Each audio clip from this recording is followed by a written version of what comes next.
Jazakallah khairan, barakallahu fikum.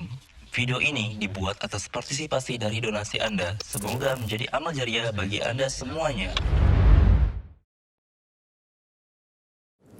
Bismillahirrahmanirrahim. Assalamualaikum warahmatullahi wabarakatuh. Innal hamdalillah nahmaduhu wa nasta'inuhu wa nastaghfiruhu wa natubu ilaihi wa na'udzu billahi min shururi anfusina wa sayyiati a'malina may yahdihillahu fala mudilla lahu wa may yudlil fala hadiyalah. Asyhadu an la ilaha illallah wahdahu la syarika lah wa asyhadu anna Muhammadan abduhu wa rasuluhu la nabiyya ba'dah. Ya ayyuhalladzina amanu taqullaha haqqa tuqatih wa la tamutunna illa wa antum muslimun. Ya ayyuhan nasu taqu rabbakumul ladzi khalaqakum min nafsin wahidah wa khalaqa minha zawjaha wa batha minhuma rijalan katsiran wa nisaa'a wattaqullaha alladzi tasaaluna bihi wal arham innallaha kana 'alaikum raqiba. Ya ayyuhalladzina amanu taqullaha wa qulu qawlan sadida yuslih lakum a'malakum wa yaghfir lakum dhunubakum wa may yuti'illaha wa rasulahu faqad faza fawzan 'azima. Amma ba'd, fa inna asdaqal hadithi kitabullah wa khairal huda huda Muhammadin sallallahu alaihi wasallam. Syarrul umuri muhdatsatuha wa kullu muhdatsatin bid'ah wa kullu bid'atin dhalalah wa kullu dhalalatin finnar. Hadirin hadirat yang dirahmati oleh Allah Subhanahu wa taala. Alhamdulillah, puji dan syukur senantiasa kita panjatkan kepada Allah Subhanahu wa taala atas segala limpahan karunia dan nikmat yang terus Allah berikan kepada kita. Salawat dan salam semoga tercurahkan selalu kepada junjungan kita Nabi Muhammad sallallahu alaihi wasallam dan juga kepada keluarganya serta seluruh sahabat beliau tanpa terkecuali. Topik yang akan kita bahas pada kesempatan kali ini adalah tentang syirik di zaman sekarang atau syirik zaman now ya. Yang sungguhnya kesyirikan dari zaman dulu sampai zaman sekarang tidak pernah berubah ya. Kesyirikan tersebut tidak berubah ya, hanya saja terkadang dibingkai dalam bentuk yang baru atau dinamakan dengan penamaan yang baru. Pada hakikatnya ya syirik ya tetap aja kesyirikan, tidak ada perbedaan antara zaman dahulu sampai zaman sekarang. Akan tapi seorang harus selalu berusaha ya mengingatkan dirinya akan bahaya kesyirikan. Tidak ada yang merasa aman dari bahaya kesyirikan. Kalau Nabi Ibrahim alaihissalam yang dia dikatakan sebagai bapaknya tauhid, yang Allah Subhanahu wa taala memerintahkan Nabi Muhammad untuk mengikuti ajaran Ibrahim, wattabi' millata Ibrahim hanifa. Kata Allah, hai Muhammad, ikutilah ajaran Ibrahim, karena Nabi Ibrahim alaihissalam adalah ajaran tauhid yang disebutkan bahwasanya Nabi Muhammad SAW diutus oleh Allah ke negeri Arab yujaddidu dina abihi, dalam rangka untuk memperbaharui kembali agama nenek moyangnya Nabi Ibrahim alaihissalam. Nabi Ibrahim alaihissalam saja takut dengan kesyirikan, sebagaimana dalam doanya, wa junubni wa baniya an na'budal asnam, ya Rabbku jauhkanlah aku dan anak-anakku dari penyembahan terhadap berhala. Ini doa dari Nabi Ibrahim alaihissalam. Sehingga Ibrahim At-Tayyib berkata, wa man ya'manul bala ba'da Ibrahim. Siapa yang merasa aman dari kesyirikan kalau Ibrahim saja tidak merasa aman alaihi salam. Oleh karenanya merasa takut dari kesyirikan adalah ciri ahli tauhid. Ciri ahli tauhid, orang yang semakin berusaha ingin mentahqiq, memurnikan tauhidnya, dia akan senantiasa merasa waspada dari kesyirikan. Karena kesyirikan bentuknya dan modelnya sangat banyak. Jika toh dia berhasil terhindar dari syirik-syirik yang zahir, syirik meminta kepada ahli kubur, syirik memakai jimat, belum tentu dia selamat dari syirik-syirik yang khafi seperti riya dan ujub dan berbagai macam model-modelnya. Maka seorang harus senantiasa khawatir terjerumus dalam dosa yang sangat berbahaya, itu dosa kesyirikan. Di antara bentuk kita agar terjauh dari kesyirikan, kita harus selalu saling mengingatkan tentang bahaya kesyirikan. Dan bahasan masalah kesyirikan bukan bahasan yang basi sebagaimana perkataan sebagian orang. Sudahlah, jangan bahas masalah syirik-syirik. Apa ada syirik zaman sekarang? Sebagaimana perkataan sebagian orang. Sekarang ada syirik yang lebih besar, yaitu syirik masalah politik, syirik politik katanya, Mas. Padahal kita katakan bahwasanya kesyirikan Sampai zaman sekarang masih banyak yang dilakukan oleh umat manusia secara umum. Demikian juga masih dilakukan oleh umat Islam. Secara umum orang musyrik lebih banyak daripada orang Islam, ya atau tidak? Orang musyrik lebih banyak daripada orang Islam. Jumlah kaum Nasara, jumlah kaum Hindu dan Buddha, ya. Nasara sama orang Islam aja masih banyak jumlah orang Nasara. Mereka musyrikun atau bukan? Mereka musyrikin. Mereka musyrikin. Belum agama-agama yang lain. Ya. Kita berbicara secara nominal jumlah manusia, yang musyrikin lebih banyak daripada yang muslimin. Ya. Ya. Kemudian kaum muslimin pun masih banyak yang terjerumus dalam kesyirikan karena tidak paham tentang arti daripada tauhid. Ya. Kita zaman sekarang, kasus yang terbaru yang terjadi di Palu, ya, di mana ada perayaan kesyirikan dan masyarakat akhirnya pun tahu bahwasanya itu merupakan apa? Kesyirikan, ya. Penyembelihan hewan atau penyerahan hewan kepada lautan atau ruh-ruh yang ada di laut, ya. Ini bentuk kesyirikan yang sampai sekarang masih terjadi. Kita bicara sekarang secara kenyataan, ya. Di kaum muslimin masih banyak dukun atau sudah habis dukun? Masih banyak, ya.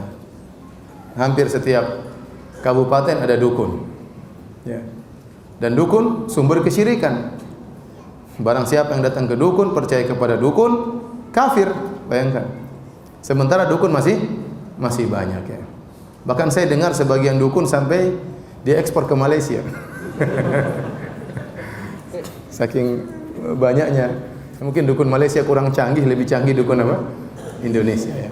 Saya dengar kabar seperti itu, ya. Ya. Dukun masih banyak. Orang pakai jimat masih banyak. Bahkan sebagian kiai jualan jimat, ya. Masih banyak, ya. Jadi praktek tatoyur bahwasanya ini hari sial, ini tanggal sial, ini angka sial masih banyak, ya. Orang yang minta ke kuburan masih banyak. Hatinya bergantung kepada penghuni kubur juga masih banyak. Masih banyak. Jadi kalau kita mau mengatakan kesyirikan adalah pembahasan masalah kesyirikan, pembahasan yang basis, tidak benar. Karena kesyirikan masih tersebar, ya, di umat di dunia ini secara umum, demikian juga secara khusus di antara kaum muslimin. Maka kita perlu tetap membahas masalah hal-hal yang berkaitan dengan kesyirikan untuk mengingatkan diri kita dan juga menegakkan hujah agar saudara-saudara kita yang masih terjerumus dalam kesyirikan mereka menjadi sadar. Hadirin dan hadirat yang dirahmati oleh Allah Subhanahu wa taala, sebagaimana kita ketahui bahwasanya dosa yang paling besar adalah dosa kesyirikan. Lebih besar daripada berzina, lebih besar daripada membunuh orang lain, lebih besar daripada durhaka kepada orang tua. Kata Nabi sallallahu alaihi wasallam, "Ala ukhbirukum bi akbaril kabair." Maukah aku kabarkan kepada kalian tentang dosa yang terbesar? Qalu bala ya Rasulullah. Tentu ya Rasulullah. Dosa apakah itu? Kata Nabi sallallahu alaihi wasallam, al-isyraku billah, berbuat syirik kepada Allah Subhanahu wa taala.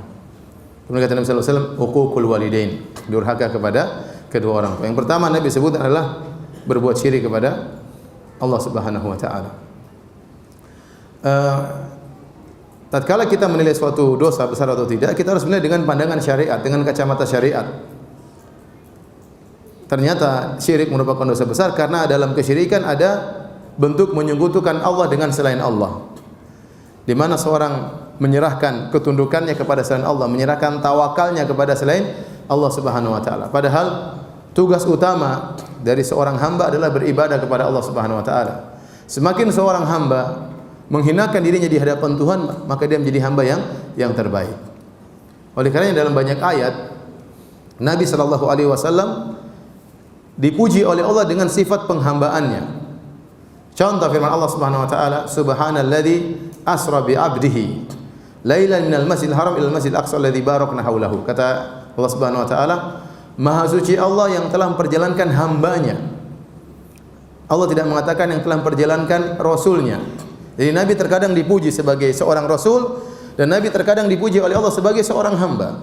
Kenapa? Karena dia adalah orang yang paling sempurna dalam menunjukkan kehinaannya dan ketundukannya di hadapan Allah Subhanahu wa taala.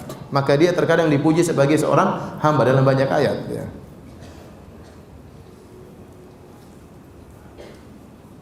Jadi seorang semakin mewujudkan penghambaannya kepada Allah, penghinaan dirinya di hadapan Allah, maka dia semakin derajatnya tinggi di sisi Allah Subhanahu wa taala. Nah, dalam menunjukkan kerendahan kita kepada Allah, di antaranya dengan berharap, roja, khauf, takut kepada Allah Subhanahu wa taala, tawakal kepada Allah Subhanahu wa taala. Ini semua bentuk bukti kita menghambakan diri kita di hadapan Allah. Dan tujuan kita diciptakan oleh Allah untuk itu. Wa ma khalaqtul jinna wal insa illa liya'budun. Tidaklah aku ciptakan jin dan manusia kecuali untuk menyembahku, kata Allah Subhanahu wa taala. Nah, kalau ada seorang ternyata dia menyerahkan bentuk penghambaan tersebut kepada selain Allah, itu membuat Allah sangat murka. Dan itulah kesyirikan. Contoh sederhana, ada orang harusnya dia berdoa kepada Allah, ternyata dia berdoa kepada makhluk. Sampai dia menangis-nangis di depan kuburan minta kepada penghuni kubur. Seharusnya tangisan tersebut, kehinaan tersebut, kerendahan tersebut harusnya diserahkan kepada Allah. Karena ini bukti penghambaan dia. Bukti bahwasanya saya seorang hamba, Anda adalah Tuhan ya Allah. Buktinya saya takut, saya berharap, saya tawakal, saya minta kepada Engkau. Tapi ternyata kemudian dia serahkan itu kepada selain Allah, maka inilah kesyirikan. Ini yang paling dibenci oleh Allah Subhanahu wa taala, dosa yang paling besar ya. Banyak orang yang tidak memandang besarnya suatu dosa dengan kacamata syariat. Mereka memandang dengan kacamata manusia. Kalau kita melihat dengan kacamata manusia, apa sih masalahnya kesyirikan? Apa masalahnya orang minta di kuburan? Apa masalahnya orang menyembah Nabi Isa? Apa masalahnya? Tatkala seorang memandang dengan kacamata manusia, mereka memandang suatu dosa dari bentuk kezaliman terbesar, itulah dosa. Membunuh orang, sepakat, orang mengatakan itu dosa besar. Merampok harta orang, mereka itu dosa besar. Ya. Tetapi tatkala tawakal kepada jimat, tatkala percaya kepada dukun, ya ini terkadang tidak dipandang mengapa oleh masyarakat. Ya. Oleh masyarakat bisa jadi sangat murka tatkala terjadi perzinahan, terjadi perampokan, terjadi pembunuhan. Tapi tatkala terjadi kesyirikan, terkadang sebagian mereka tidak tergerak hatinya. Kenapa? Karena memandang dosa dengan kacamata manusia, bukan dengan kacamata syariat. Padahal dosa paling besar adalah kesyirikan, karena dia berkaitan dengan hak Allah Subhanahu wa taala. Hak yang paling utama Allah, yaitu tidak disembah kecuali hanya Allah Subhanahu wa taala. Sering saya kasih logika ya. Kalau seorang sepasang suami istri punya anak, ya, kemudian anaknya tersebut dipelihara sejak kecil sampai dirawat dengan banyak biaya. Setelah itu mereka berdua sekolahkan anak ini sampai mungkin ke luar negeri mengambil S1, S2, S3. Kemudian setelah anak itu pulang, ternyata dia berbakti kepada orang tua yang lain. Dia berbakti kepada orang lain. Atau dia berbakti kepada ayahnya, dia berbakti juga kepada om yang lain. Atau dia berbakti kepada ibunya, ternyata berbakti kepada wanita lain. Ya. Ini tentunya membuat ayah dan ibunya marah. Ya. Kenapa harusnya dia baktinya kepada kedua orang tuanya? Saya katakan demikian juga. Ya. Syirik. Waktu Nabi ditanya, ya Rasulullah, ya, dosa apa yang paling besar? Ayu dzambin a'zam. Dosa apa yang paling besar? Kata Nabi SAW, anta ja'ala lillahi niddan wa huwa khalaqak. Engkau mengambil tandingan bagi Allah padahal Allah sendiri yang menciptakan engkau. Seandainya yang menciptakan engkau Allah dan yang lain, silakan engkau beribadah kepada selain Allah, tapi yang menciptakan engkau hanyalah Allah semata. Yang berikan rezeki kepada engkau hanyalah Allah semata. Yang menyiapkan bumi bagi engkau hanyalah Allah semata. Lantas kemudian engkau beribadah kepada selain Allah, maka ini dosa yang paling besar di sisi Allah Subhanahu wa taala. Itu namanya kesyirikan. Itu nama kesyirikan. Oleh karenanya orang yang melakukan syirik, terutama syirik akbar, maka tidak akan diampuni dosa-dosanya. Kemudian seluruh pahala dia akan gugur, kemudian dia akan kekal dalam neraka jahanam. Tapi hadirin dan hadirat yang dirahmati Allah Subhanahu wa taala, maka syirik semuanya merupakan dosa besar. Syirik semuanya merupakan dosa besar. Baik syirik besar maupun syirik kecil. Ini sering saya ingatkan. Penamaan syirik besar dan syirik kecil bukan berarti syirik kecil itu dosa kecil. Sebagaimana penamaan kufur akbar, kufur asgar. Kufur besar, kufur kecil bukan berarti kufur kecil itu dosa kecil. Sebagaimana penamaan nifak akbar, nifak asgar. Nifak besar, nifak kecil bukan berarti nifak kecil itu dosa kecil. Ya. Tetapi penamaan syirik akbar, syirik kecil itu adalah untuk membedakan bahwasanya syirik akbar itu membuat orang keluar dari Islam dan kekal dalam neraka jahanam. Adapun syirik kecil tidak membuat seorang keluar dari Islam dan tidak menjadikan seorang kekal dalam neraka jahanam, tapi dia juga dosa besar. Dia juga dosa besar. Ya. Karenanya pada kesempatan kali ini insyaallah kita akan bahas tentang macam-macam kesyirikan dan praktek sebagian orang-orang zaman now yang terjerumus dalam kesyirikan tersebut. Maka kita membagi kesyirikan, model-model kesyirikan kita bagi menjadi dua secara umum. Yang pertama adalah syirik besar, yang kedua adalah syirik kecil. Syirik, definisi syirik adalah taswiyatu ghairillah billah fima huwa min khasaisillah. Secara bahasa Indonesia artinya menyamakan selain Allah dengan Allah pada perkara-perkara yang merupakan keistimewaan Allah Subhanahu wa taala. Menyamakan selain Allah dengan Allah pada perkara-perkara yang merupakan keistimewaan atau kekhususan Allah Subhanahu wa taala. Itu namanya syirik. Jadi lafal syirik sendiri sebagaimana perkataan As-Sun'ani mengisyaratkan bahwasanya syirik adalah mengambil sekutu, mengambil tandingan. Ya, makanya dalam lafal-lafal nusus Allah mengatakan fala tadribu lillahil amsal. Jangan kalian mengambil amsal yang semisal bagi Allah. Ya. Fala taj'alu lillahi andadan. Jangan kalian mengambil nid sama saingan bagi Allah Subhanahu wa taala. Ya. Dalam suatu hadis kata Nabi sallallahu alaihi wasallam, "Aja'altani lillahi niddan?" Kau jadikan aku tandingan bagi Allah. Dalam riwayat yang lain, "Aja'altani lillahi idlan?" Kau jadikan aku sebagai penyaing bagi Allah Subhanahu wa taala. Waktu ada seorang sahabat berkata, "Masya Allah wa syi'ta." Karena kehendak Allah dan kehendak engkau wahai Muhammad. Maka Nabi marah. Nabi berkata, "Aja'altani lillahi niddan?" Kau jadikan aku tandingan bagi Allah. Dalam riwayat yang lain, aja'altani lillahi idlan, kau menjadikan aku pesaing bagi Allah. Kalau idl itu dalam idlani dalam bahasa Arab, kalau seorang naik onta atau naik himar, kemudian dia taruh barang di himar tersebut, kantong kanan, kantong kiri. Ya, diusahakan untuk seimbang supaya himar tersebut tidak miring sebelah. Ya, itu namanya idlan. Dua idl. Ya. Kata Nabi, kau mau jadikan aku pesaing bagi Allah Subhanahu wa taala. Jadi syirik itu bukan menyembah selain Allah, tidak menyembah Allah. Itu namanya bukan syirik secara bahasa. Syirik itu engkau menyembah Allah dan menyembah selain Allah. Itu namanya syirik. Jadi kalau ada orang ateis, pada dasarnya dia bukan orang musyrik. Ya, pada dasarnya bukan orang musyrik. Karena secara bahasa namanya orang musyrik itu orang yang menyembah Allah dan juga menyembah selain Allah. Makanya Nasrani dikatakan musyrikin. Kenapa? Selain menyembah Allah, mereka juga menyembah Nabi Isa alaihissalam. Itu disebut dengan musyrikin. Ya. Makanya orang yang meskipun berdoa kepada Allah, tapi berdoa kepada selain Allah, maka itulah namanya kesyirikan. Ini perlu kita pahami. Lafal syirik itu artinya mengambil saingan, tandingan, pembanding bagi Allah Subhanahu wa taala. Sehingga menyamakan selain Allah tersebut dengan Allah pada perkara-perkara yang merupakan kekhususan Allah Subhanahu wa taala. Sebagaimana sering kita sampaikan juga bahwasanya tauhid agar mudah dipahami dibagi menjadi tiga, namanya tauhid al-uluhiyah, tauhid ar-rububiyah, tauhid al-asma wa sifat. Tauhid al-uluhiyah secara sederhana maknanya tidak ada yang berhak disembah kecuali Allah Subhanahu wa taala.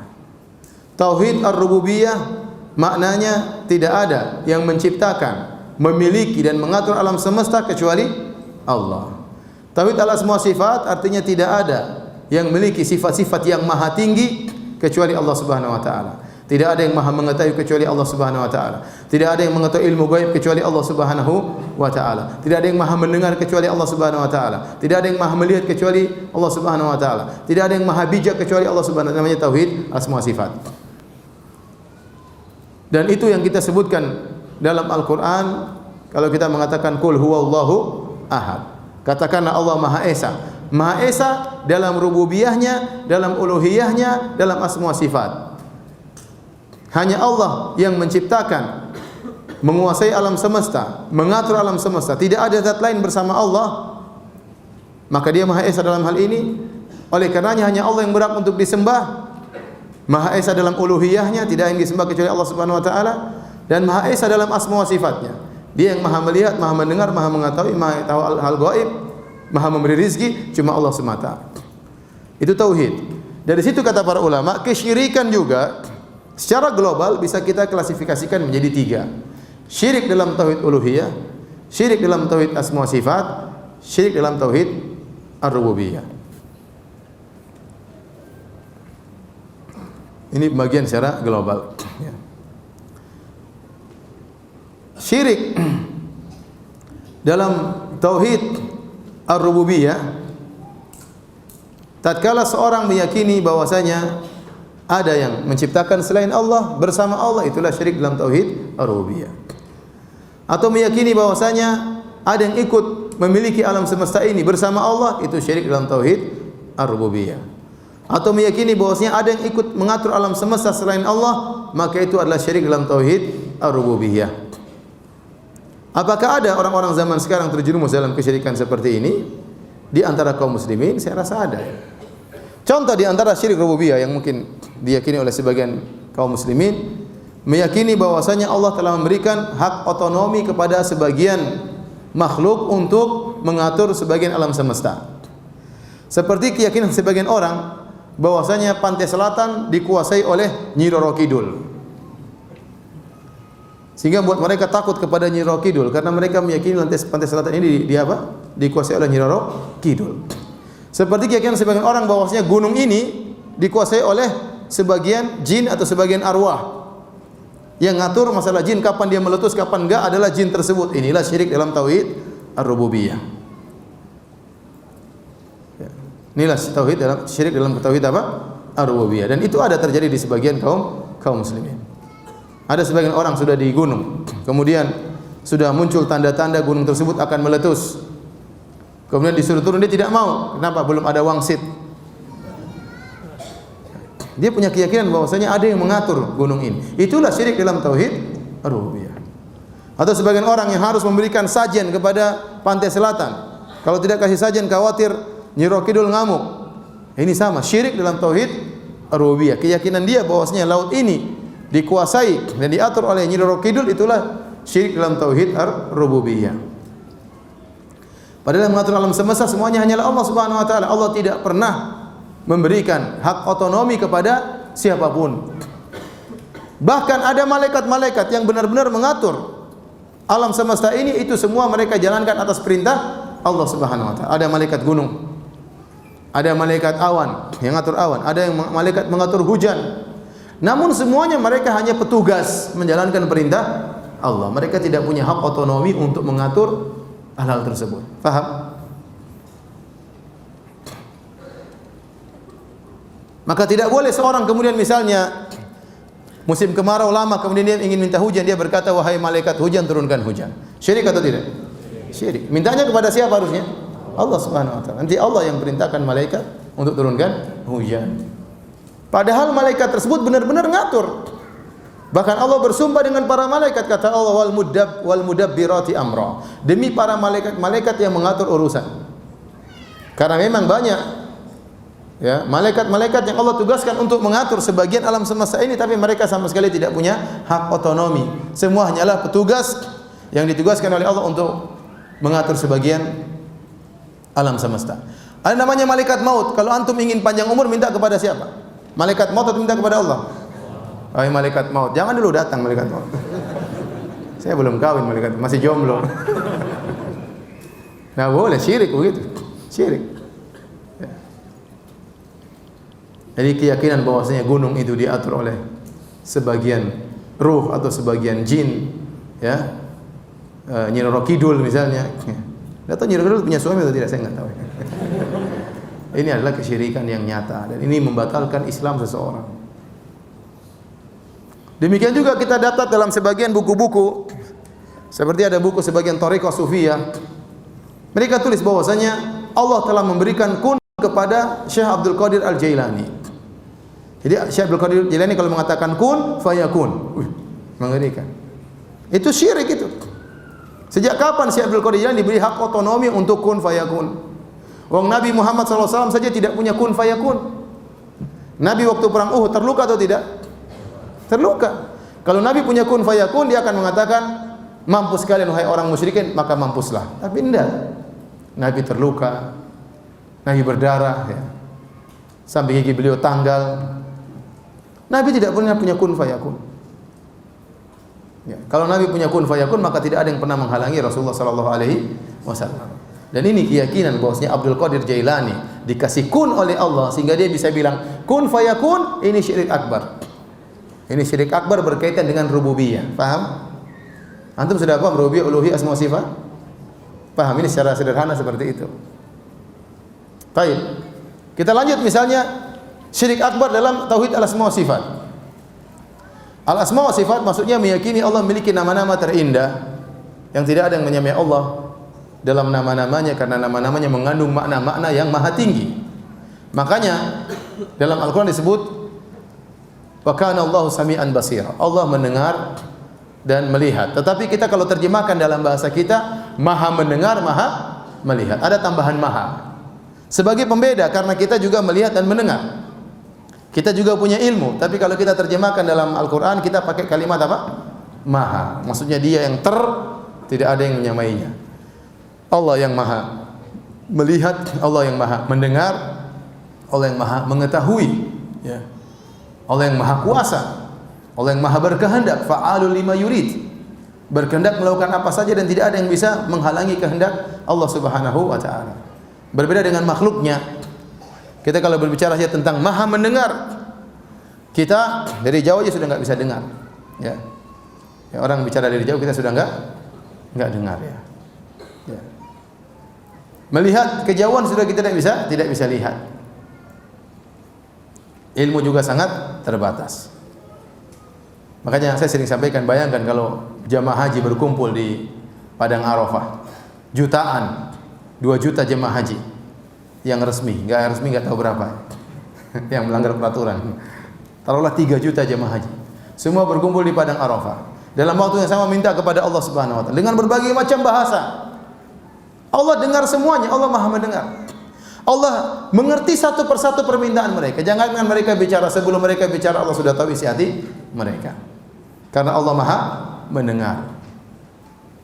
Nah, kita enggak mampu. Kita kalau ada 2 orang berbicara pakai bahasa Indonesia dua-duanya, kita bilang sebentar, satu-satu. Mendengar dua-duanya ngomong, susah kita. Apalagi 2 orang dua-duanya curhat, susah kita. Bilang satu-satu, ente diam dulu, satu dulu. Kalau kita enggak mampu untuk istiab, enggak mampu untuk menguasai. Apalagi 5 orang ngomong, itu semuanya pakai bahasa Indonesia, kita udah bingung. Apalagi satu bahasa Inggris, satu bahasa Jawa, satu bahasa Madura, satu bahasa Rusia, satu bahasa Sunda. Kita bingung. Kita enggak mampu. Meskipun terkadang sebagian orang punya kemampuan sedikit seperti itu. Seperti di Masjid Nabawi sering kita lihat ada guru tahfidz, dia mendengar langsung 3 orang. Semua setoran, bayangkan. Tahu-tahu salah. Saya juga dengar ini beneran atau mainan ini orang. 3 orang setoran langsung. Satu surat ini, satu surat ini, satu surat ini. Jadi dia ngerti 3-tiganya. Tapi dia paling terbatas sih, kalau udah 10 dia enggak mampu. Tapi kalau 3 dia masih apa? Masih mampu. Kemampuan mendengarnya cuma dari 3 orang. Sehingga kalau ada yang salah, saya bilang kamu salah. Karena kamu salah, subhanallah. Ya. Tapi Allah Subhanahu wa taala dalam waktu yang sama, jutaan orang minta dengan berbagai macam bahasa dalam waktu yang sama, Allah Maha mendengar. Ya. Allah Maha melihat. Itu maksudnya kemahaan Allah Subhanahu wa taala. Demikian juga tentang ilmu Allah. Allah Maha ilmu. Tidak ada yang tersembunyi dari Allah Subhanahu wa taala. Allah tahu apa yang telah terjadi, Allah tahu apa yang sedang terjadi, dan Allah tahu apa yang akan terjadi. Dan Allah tahu sesuatu yang tidak terjadi, seandainya terjadi kayak apa Allah tahu. Ya. Seorang daftar suatu tempat pekerjaan, ternyata tidak diterima. Allah tahu seandainya dia diterima bakalan jadi apa, Allah tahu. Jadi ilmu Allah maha. Allah mengetahui hal yang gaib masa depan. Di antara syirik yang berkaitan dengan tauhid al-asma sifat, tatkala seorang menganggap orang lain menyaingi kemahaan Allah dalam hal ini. Contoh, kenapa dikatakan orang pergi ke dukun itu kafir? Dari sisi ini. Kata Nabi SAW, man atakahinan aw arrafan fasaddaqahu bima yaqul faqad kafara bima unzila ala Muhammad. Barang siapa yang datang kepada dukun atau para tidak normal kemudian bertanya tentang sesuatu dan membenarkannya, maka dia telah kafir kepada Al-Qur'an. Kenapa? Karena waktu dia pergi ke dukun, lantas dukun menceritakan tentang masa depan, berarti hal gaib atau bukan? Hal gaib. Kemudian dia benarkan, berarti dia telah mensyirikkan Allah dari sisi ini, dari sisi tauhid al-asma wa sifat. Dia menganggap ada yang maha selain Allah. Itu yang tahu ilmu gaib bukan cuma Allah, tapi dukun juga tahu. Maka disitulah dia kafir. Paham? Inilah sekedar saya untuk memudahkan antum bagaimana syirik dalam tauhid rububiyah, bagaimana syirik dalam tauhid al-asma wa sifat. Nah, sekarang kita bisa contoh syirik dalam tauhid al-uluhiyah. Al-uluhiyah artinya tidak ada yang berhak disembah kecuali hanya Allah Subhanahu wa taala. Dan itu yang selalu kita ikrarkan dalam salat kita, iyyaka na'bud. Hanya kepada Engkaulah kami beribadah. Hanya kepada Engkaulah kami beribadah. Artinya kami tidak beribadah kecuali hanya kepada Engkau. Kami tidak beribadah kepada yang lain. Jadi Allah tidak mengatakan, kita tidak berikrar dalam salat kita, na'buduka, kami menyembahmu. Kami menyembahmu. Tidak demikian. Tetapi kita mengatakan iyyaka na'bud, hanya, ada kalimat hanya kepada Engkaulah kami menyembah. Karena bisa jadi orang menyembah Allah tapi dia syirik. Ternyata dia menyembah kepada selain Allah juga. Orang-orang Nasara demikian. Mereka menyembah Allah Tuhan Bapa, mereka juga menyembah Tuhan Anak. Dan mereka menyembah Ruhul Kudus. Dan itu kesyirikan. Tetapi namanya tauhid al-uluhiyah, iyyaka na'bud, hanya kepada Engkaulah kami beribadah.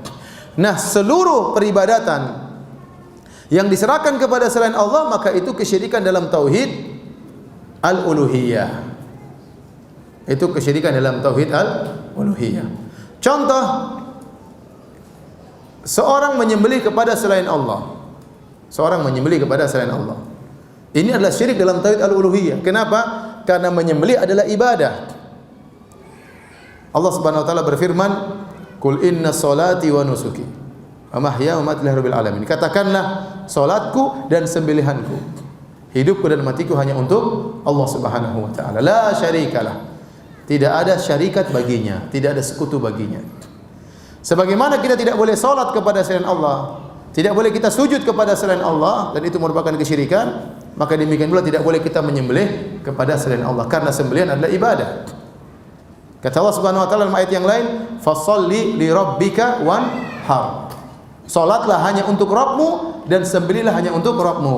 Maka disyariatkanlah ibadah menyembelih ini, ibadah yang agung, bahkan dikatakan dia afdalu al-ibadatil maliyah. Ibadah harta yang paling terbaik adalah menyembelih. Kita ada ibadah badaniyah, ibadah berkaitan dengan badan, ada ibadah qalbiyah, ibadah berkaitan dengan hati, ada ibadah maliyah berkaitan dengan harta seperti bayar zakat. Itu ibadah berkaitan dengan apa? Harta. Di antaranya menyembelih. Maka disyariatkanlah penyembelihan-penyembelihan karena Allah. Contoh seperti acara akikah. Acara akikah. Anak kita lahir, kita laki-laki kita potong kambing 2 ya. Bayangkan kalau anak langsung 3 lahir bareng-bareng. Ya. Apalagi istri 3 kembar semua, kembar. Nah, laki-laki semua. Berarti kambingnya berapa? 12. Jangan menghayal ente. Satu aja udah repot. Jadi kita nyembelih kambing karena Allah. Ibadahnya pada sembelihannya. Sembelihannya itu ibadah.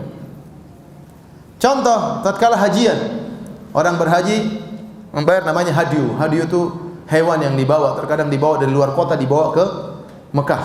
Sebenarnya itu sunnah yang berkaitan dengan umrah dan haji. Namun sekarang sunnah umrah bawa hadiah itu sudah hilang. Orang nggak ada yang melakukan lagi. Harusnya kalau kita mau umroh, kita dari Madinah bawa kambing, dari Indonesia boleh. Kita bawa menuju ke kota Mekah untuk kita serahkan di Mekah dan untuk disembelih dibagikan kepada orang-orang di Mekah. Namun sunnah itu sudah hilang, sekarang tinggal syariat haji. Maka orang haji tamattu harus bayar hadiah.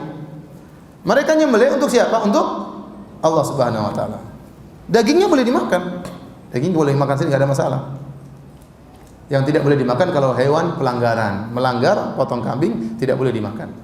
Tapi kalau hewan hadiyu untuk haji tamattu boleh dimakan. Di antaranya disyariatkan namanya hewan kurban.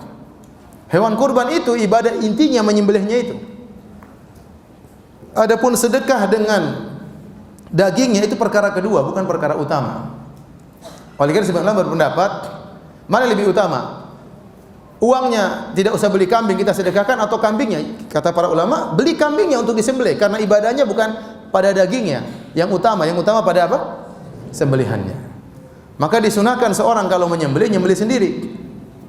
Apalagi dia beli kambing, kemudian dia rawat, kasih makan. Ada perasaan ibadah yang luar biasa. Dia siapkan kambing ini, dia gemukkan kambing ini. Setelah itu hari hanya dia sembelih sendiri. Bismillahirrahmanirrahim. Di situ ada nilai ibadah yang luar biasa. Ya, bahwasanya dia menyembelih hewan ini yang sudah dia rawat untuk engkau ya Allah Subhanahu wa taala. Oleh karenanya, orang yang korban boleh makan dagingnya. Dia boleh makan, dia boleh kasih hadiah, dia boleh sedekah. Ini yang menunjukkan bahwasanya inti daripada ibadah korban adalah sembelihannya, bukan sedekahnya. Paham?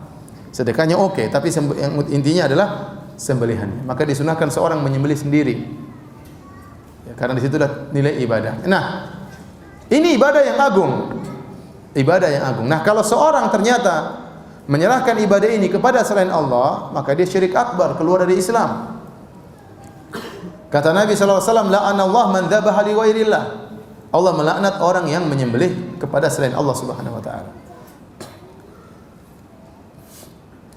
Dalam satu hadis yang diriwayatkan oleh Tariq bin Syihab dari Salman Al-Farisi, beliau berkata, dakhala ar-rajulu an-nara fi dhubabin wa dakhala ar-rajulu al-jannata fi dhubabin. Hadis ini hadis yang mauquf, namun sebagian ulama mengatakan maknanya marfu. Mauquf itu dari sahabat, bukan dari Nabi. Tetapi tatkala Salman Al-Farisi berbicara tentang sesuatu yang gaib, kata mereka tidak mungkin sahabat ini berbicara sesuatu yang gaib kecuali mendengar langsung dari Nabi sallallahu alaihi wasallam. Inti hadis itu dari Tariq bin Syihab dari Salman Al-Farisi. Dia berkata, dakhala ar-rajulu al-jannata fi dhubabin. Ada seorang lelaki masuk surga karena seekor lalat. Wa dakhala ar-rajulu an-nara fi dhubabin. Ada seorang laki-laki masuk neraka gara-gara seekor lalat. Qalu wa kaifa dzalika ya Rasulullah? Kok bisa wahai Rasulullah seorang masuk surga gara-gara seekor lalat, seorang masuk neraka gara-gara seekor lalat? Maka Nabi jelaskan, marra rajulani ala qaumil lam sanam. Ada dua orang lewat suatu kampung, kampung itu punya berhala. Dan orang kampung tersebut tidak membolehkan seorang pun lewat kampung tersebut sampai menyembahkan sesuatu. Maka dua orang tadi diberhentikan oleh kampung tersebut. Mereka berkata, qarrib, sembahkan sesuatu untuk berhala kami. Yang satu berkata, ma indi syai', saya tidak punya sesuatu untuk saya sembahkan. Kata mereka, qarrib walau dzubaban, sembahkan sesuatu, berikan sajian meskipun hanya seekor lalat. Kata dia, enggak, saya tidak akan menyembahkan sesuatu kecuali hanya kepada Allah Subhanahu wa taala. Fadarabu unuqahu, maka mereka pun penggal kepala orang ini, fadakhalal jannah, maka dia pun masuk surga. Wa qalu lil akhar, kemudian mereka berkata kepada yang kedua, qarrib, sembahkan sesuatu. Kata dia, ma indi syai' li uqarrib, saya tidak punya sesuatu untuk saya serahkan. Kata mereka, qarrib walau dzubaban, sembahkanlah meskipun hanya seekor lalat. Maka dia cari lalat, kasih saja sama berhala tersebut. Fa khallau sabilahu, dia dibiarkan lewat kampung tersebut, fadakhalan nar, maka dia pun masuk neraka jahanam. Perhatikan di sini, dia hanya mengorbankan seekor lalat sebagai sajen, itu membuat dia masuk neraka jahanam, apalagi kalau ayam. Apalagi kalau kambing, apalagi kalau kebo, apalagi kalau sapi. Ya. Sebagian penyembah-penyembah arwah manusia dikorbankan, itu sih. Ya, apalagi manusianya gemuk. Ya. Bang, jangankan hewan, manusia mereka korbankan. Sebagian penyembah-penyembah arwah. Ya. Tapi dalam kaum muslimin yang mereka sembahkan kepada selain Allah, hewan biasanya, hewan. Dan ini kita kesyirikan yang tersebar di masyarakat. Saya lihat di sini mata kepala saya sendiri. Waktu zaman saya masih kecil, ada mau bangun rumah, maka datang kepada orang pintar. Orang pintarnya jadi imam terkadang. Kalau ada acara ini dia yang pimpin, acara zikir bareng, acara tahlilan dia yang pimpin ya. Tapi waktu mau bangun rumah dia kasih bilang, ini potong ayam 3 ekor. Terus darahnya ditumpahkan taruh di tanah yang akan dibangun rumah supaya jin penunggu tanah tidak mengganggu. Jadi hal ini sangat membuat masyarakat bimbang ya. Masyarakat tidak tahu, kelihatannya ini orang alim ternyata ngajarin apa? Kesyirikan. Ya orang mana tahu lah ini orang alim, orang pintar kok. Masa ngajarin kesyirikan? Dan ternyata ngajar kesyirikan. Saya lihat dengan mata kepala sendiri, kemudian diambil ayam, disembelih, kemudian darahnya ditumpahkan ke mana? Ke tanah. Ini syirik akbar, mengeluarkan seorang dari Islam. Dan saya sering kali ditanya, sebagian teman-teman yang kerja di hutan-hutan, tatkala mereka ingin membongkar hutan, membuat areal baru atau ingin menambang, sering datang orang-orang di situ minta acara adat. Mereka minta diberikan biaya untuk membeli babi-babi, ya, untuk disembelih kepada arwah-arwah. Dan saya sering ditanya, Ustaz bagaimana Ustaz? Mereka minta agar saya nyumbang babi. Karena kalau tidak akan dikasih areal. Saya bilang tidak boleh. Tidak boleh. Ente nggak dapat proyek, mending nggak usah dapat proyek daripada proyek syirik. Rezeki masih banyak, ya. Rezeki masih banyak. Cari rezeki tempat lain. Nego dengan mereka, jangan. Kalau untuk arwah itu nggak boleh. Mereka minta uang, kasih uang. Tapi kalau mereka minta uang untuk beli babi, untuk disembelih, diserahkan kepada roh, maka jangan mau. Kalau mereka minta uang, kasih aja. Mereka buat teler, buat mabuk, ya biarin aja. Tapi kalau ternyata mereka bilang untuk ini dengan perincian, untuk maksiat, maka jangan kasih. Apalagi untuk apa? Syirik. Tapi Ustaz, ya sudah, terserah ente. Kapan lagi dapat proyek, kapan lagi syirik. Dan itu banyak kejadian seperti itu. Tambang, buat areal kebun, itu nanti datang orang-orang adat setempat minta untuk acara tersebut. Dan inilah kesyirikan. Contohnya seperti sajen kepala kerbau yang mungkin dilepaskan di pantai selatan. Kalau ada yang bilang ini sedekah laut, gimana sedekah laut? Mau sedekah sama siapa? Sedekah sama ikan-ikan. Ngapain? Memang ikan suka kepala kerbau. Orang miskin masih banyak aja ente sedekah sama ikan. Yang kelaparan butuh makan daging masih banyak, ngapain ente sedekah sama ikan? Ikan tidak butuh sedekah, mereka sudah hidup. Ngapain ente sedekah sama siapa? Ikan. Bahlul ente. Nah iya. Ikan memang ngapain ente kasih makan ikan? Ente makan ikan. Jangan ikan dikasih makan. Aneh-aneh. Terus kenapa harus kepala kerbau? Kalau ente kasih makan ikan enggak harus kepala kerbau. Ente kasih tumbuh-tumbuhan, banyak ikan-ikan saya lihat dikasih daun-daunan mereka makan. Kenapa harus kepala kerbau? Saya khawatir hanya sekedar permainan, ya, untuk ngeles. Padahal ini benar-benar acara kesyirikan. Itu yang saya khawatirkan. Kalau murni ini sedekah laut untuk Allah, ente Allah tidak butuh sedekah seperti ini.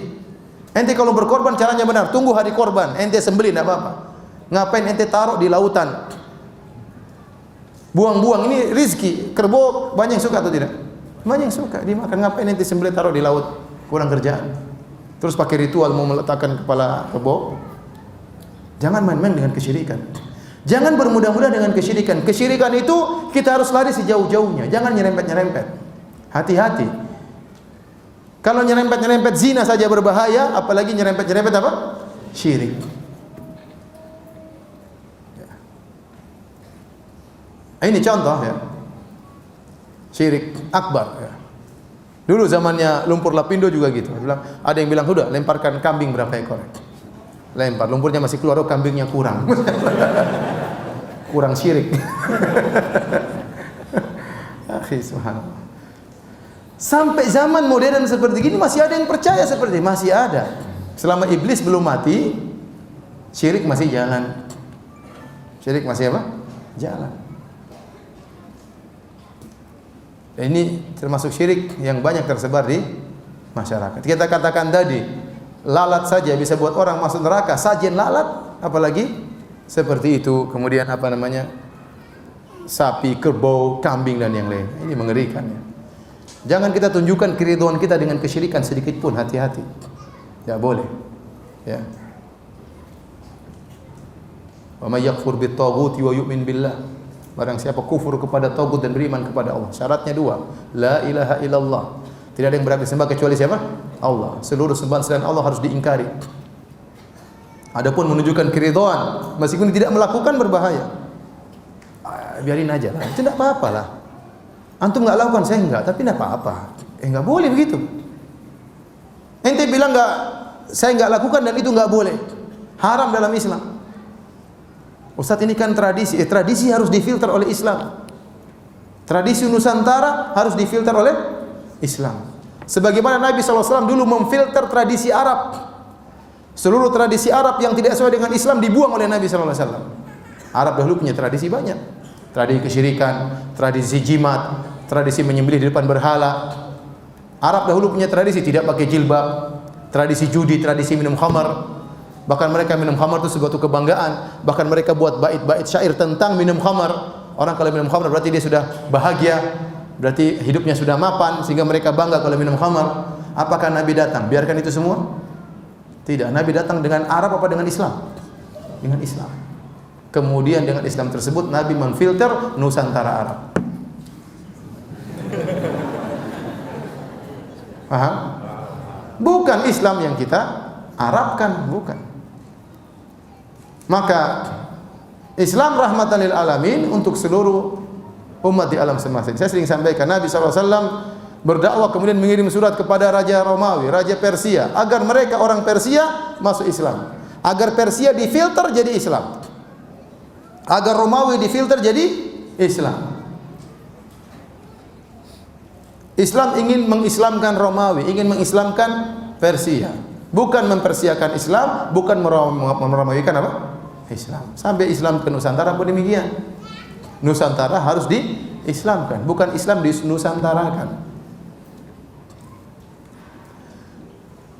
Maka segala tradisi yang bertentangan dengan Islam harus difilter.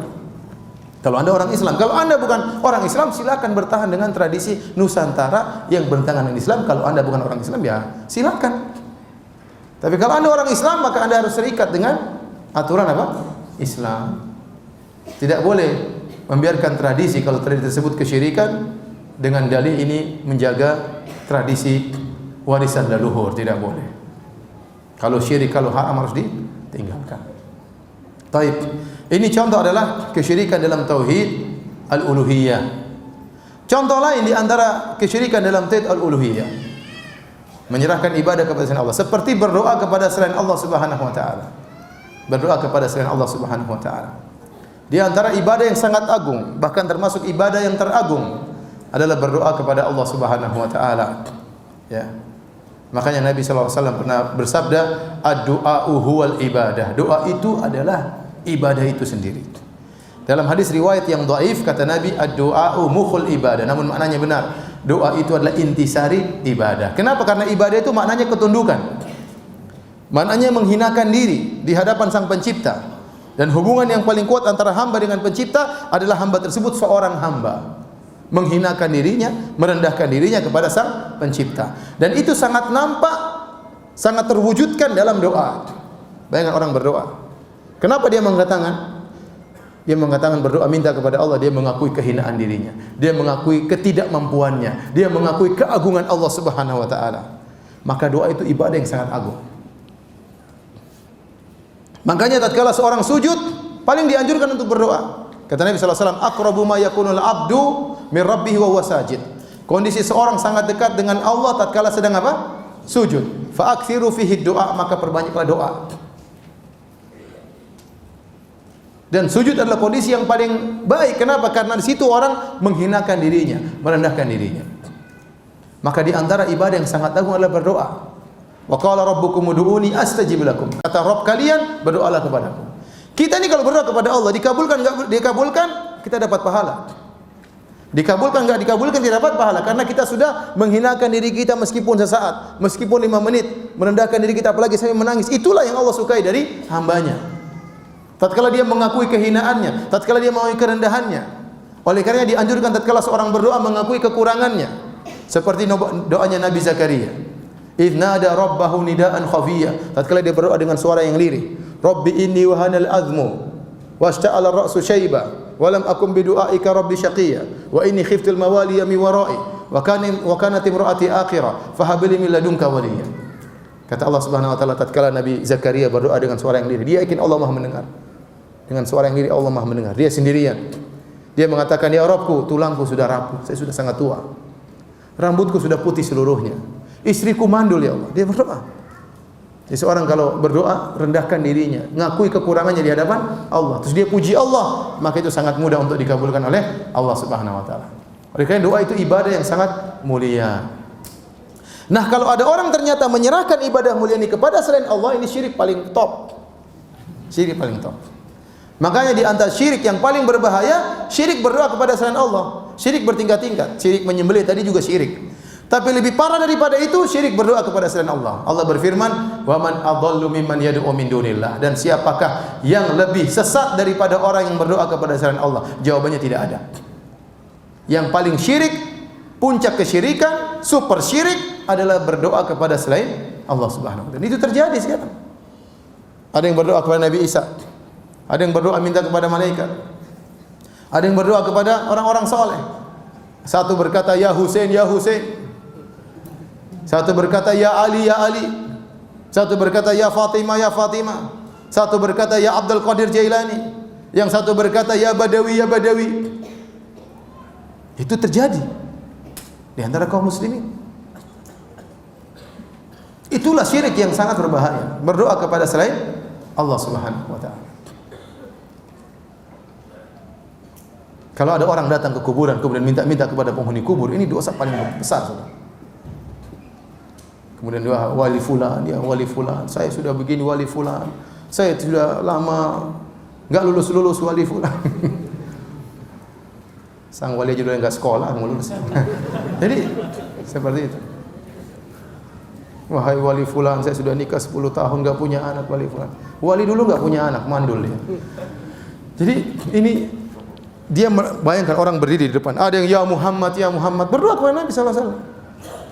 Duduk di depan kuburan, memohonkan, menangis di depan kuburan Nabi, minta kepada kuburan Nabi. Ini bukan main-main, ini beneran. Makanya banyak di antara mereka kirim-kirim surat permohonan kepada Nabi. Dilempar ke kuburan Nabi. Yang baca siapa? Yang baca tukang sapu-sapu dibaca. Memang Nabi baca? Nabi enggak baca. Wong saya lihat dengan mata kepala saya sendiri orang sujud di depan kuburan Nabi. Di dalam Masjid Nabawi dilarang, dia pergi keluar. Saya lihat orang Indonesia. Dia sujud, mereka kelompok itu mungkin jemaah umroh, saya kurang tahu juga. Sujud, kiblatnya sebelah sana. Ini kan kuburan. Kiblat sebelah sana, mereka menghadap kuburan, bukan menghadap, membongkongi kiblat menghadap ke kuburan Nabi sallallahu alaihi wasallam. Jadi tidak boleh minta kepada wali-wali, tidak boleh minta kepada mayat. Antum bilang ini tidak mungkin terjadi. Jangankan orang-orang awam, sebagian dai menyuruh seperti itu. Kalau kalian dalam kondisi sulit, mintalah, beristighosalah kepada Nabi, beristighosalah kepada wali-wali Allah, istighosah itu berdoa. Minta tolong kepada mereka. Ini apa bukan syirik? Syirik yang sangat nyata. Bahkan orang yang meminta kepada Nabi, kepada wali, mereka mengumpulkan syirik dalam tauhid uluhiyah dan dalam tauhid al-asma wa sifat, ya, bahkan juga tauhid rububiyah. Contoh, ada seorang mau tenggelam di pantai selatan, contohnya. Kemudian dia berkata, "Ya Abdul Qadir Jailani, aghithni." Wahai Abdul Qadir Jailani, tolonglah aku. Waktu dia mengucapkan itu, dia mengumpulkan berbagai macam kesyirikan. Pertama, syirik dalam tauhid rububiyah. Seakan-akan ini Abdul Qadir Jailani bisa mengatur ombak di lautan. Ya atau tidak? Ini tadi syirik dalam tauhid apa? Tauhid apa tadi? Rububiyah. Kalau dia tidak punya keyakinan Abdul Qadir Jailani bisa mengatur ombak, dia enggak mungkin minta kepada Abdul Qadir Jailani. Kalau Abdul Qadir Jailani menjawab, saya juga enggak bisa berenang seperti ente, percuma dia minta kepada Abdul Qadir Jailani. Ya. Apalagi tadi ada keyakinan dalam buku Jawahirul Ma'ani, salah satu firqah, buku punya thariqah tertentu, saya enggak ingin sebut nama firqah tersebut atau thariqah tersebut, disebutkan Abdul Qadir Jailani sudah dikasih kun fayakun. Jadi tinggal bilang ombak berhenti, maka berhentilah. Jadi pada dirinya tauhid dalam syirik dalam tauhid apa? Rububiyah. Kemudian syirik dalam tauhid al-uluhiyah. Kenapa dia berdoa padahal tidak boleh berdoa kecuali hanya kepada siapa? Allah. Ya Abdul Qadir Jailani aghithni, wahai Abdul Qadir Jailani tolonglah aku. Itu doa. Itu permohonan atau bukan? Permohonan, itu doa. Berarti syirik dalam tauhid rububiyah, bahkan syirik tauhid uluhiyah, bahkan syirik paling berbahaya syirik dalam doa. Kemudian dia juga terjerumus dalam syirik dalam tauhid asma wa sifat. Kenapa? Dia meyakini Abdul Qadir Jailani maha mendengar dan maha mengetahui. Kenapa? Abdul Qadir Jailani kuburannya entah di Irak atau di Jazirah Arab. Sementara dia di pantai selatan atau di pantai Madura, kemudian dia berkata, ya Abdul Qadir Jailani, berarti dia yakin Abdul Qadir Jailani dengar atau tidak? Kalau dia tahu Abdul Qadir Jailani enggak dengar, ya, ngapain dia teriak seperti itu? Paham? Berarti dia yakin Abdul Qadir Jailani maha mendengar dan maha mengetahui. Kapan saja dia berteriak, Abdul Qadir Jailani tahu kondisi dia. Berarti Abdul Qadir Jailani adalah maha mengetahui. Terkumpul pada orang ini 3 kesyirikan: syirik tauhid rububiyah, syirik tauhid uluhiyah, syirik tauhid asma wa sifat. Contoh itu. Kalau ini bukan syirik, enggak ada lagi syirik di alam semesta ini. Ini di antara syirik yang sangat berbahaya, dan masih ada sebagian kaum muslimin yang terjerumus dalam kesyirikan seperti ini. Ya. Dari sinilah kita ketahui kenapa Nabi SAW sangat ketat masalah kuburan. Semua hal-hal yang mengantarkan kepada pengagungan terhadap kuburan dilarang oleh Nabi SAW. Nabi melarang al-qabr la yujassas, kuburan tidak boleh disemen, tidak boleh ditinggikan. Nabi melarang. Bahkan Nabi SAW pernah mengutus Ali bin Abi Thalib untuk meratakan kuburan. Ala aba'athuka ala ma ba'athani Rasulullah, kata Ali bin Abi Thalib. Maukah aku tugaskan engkau sebagaimana Nabi pernah tugaskan aku? Allah tada timsalan illa tamastahu wala qabran musyrifan illa sawaitahu. Jangan kau biarkan ada patung kecuali kau hancurkan, dan jangan kau biarkan ada kuburan yang tinggi kecuali kau ratakan. Ali pernah menjalankan tugas tersebut. Ini hadis sahih dalam Sahih Muslim. Nah, banyak orang yang mengaku keturunan Ali tidak menjalankan tugasnya Ali bin Abi Thalib ini. Malah kuburannya ditinggikan, malah kuburannya dikasih warna-warni, dikasih kaligrafi, dikasih dupa-dupa. Orang kalau datang dalam kuburan seperti itu, hatinya lain. Seakan-akan ini bisa beri manfaat, bisa beri mudarat. Tatkala timbul dalam hatinya, ini mayat bisa beri manfaat, bisa beri mudarat, itulah kesyirikan. Kenapa? Suasana mendukung.